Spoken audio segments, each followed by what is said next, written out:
महापालिका निवडणुकीच्या प्रचाराच्या अखेरच्या दिवशी मुख्यमंत्री देवेंद्र फडणवीस यांचा रोड शो आज होणार आहे आणि मुख्यमंत्री या रोड शोच्या दरम्यान बाईकवर स्वार होऊन मतदारांबरोबर संवाद साधणार आहेत। मध्य नागपूरमध्ये मुख्यमंत्र्यांची ही बाईक रॅली असणार आहे आणि दाटीवाटीचा परिसर असलेल्या मध्य नागपूरमधल्या भारत माता चौकापासून ही बाईक रॅली सुरू होणार आहे। तर महाल इथल्या छत्रपती शिवाजी महाराज चौक इथे ही रॅली संपणार आहे आणि महत्त्वाचं म्हणजे राष्ट्रीय स्वयंसेवक संघ मुख्यालय असलेल्या प्रभागामधून ही रॅली जाणार आहे।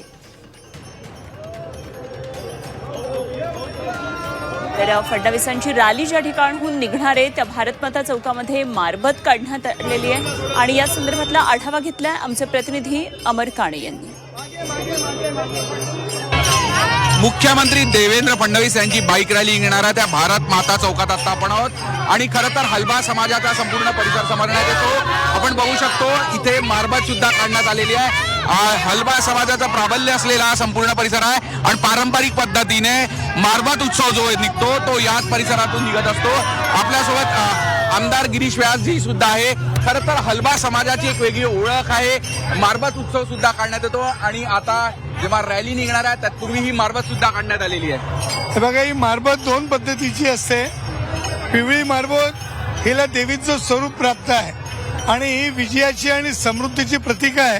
त्याचप्रमाणे ही दुःख रोग याची इडापिडा टाळणारी देखील देवी आहे। आम्ही एवढंच सांगू की काँग्रेसची जी पीडा या महाराष्ट्रात या देशात नागपुरात आहे ती इडापिडा टळो आणि भारतीय जनता पक्षाचा समृद्धीचा मार्ग अधिक मोठा हो, विस्तारित हो अशी आम्ही प्रार्थना देवीच्या चरणी करतो। खरं तर इडापिडा टळो आणि भाजपालाच विजय मिळो अशी प्रार्थना एक करतात आहे भाजपाचे नेते कार्यकर्ते। जोरदार असं शक्ती प्रदर्शन या भारत माता चौकापासून बाईक रॅलीच्या माध्यमातून भाजपा करण्यात येत आहे आणि त्याची ही संपूर्ण तयारी। इथे भजनी मंडळ सुद्धा दिसत आहे, विविध पद्धतीने सादरीकरण करण्यात येत आहे आणि बाईक रॅली साधारणतः 2 किलोमीटर परिसरातून जाणार आहे आणि तत्पूर्वी ही पिवळी मारबत काढून भाजपाकडून आमच्या समोरील सगळे संकट दूर हो आणि भाजपाचाच विजय हो अशी प्रार्थना भाजपाचे नेते आणि कार्यकर्ते करताना दिसत आहे। झी मीडियासाठी व्हिडिओ जर्नलिस्ट रत्नशील सातपुतेसह अमर काणे, नागपूर।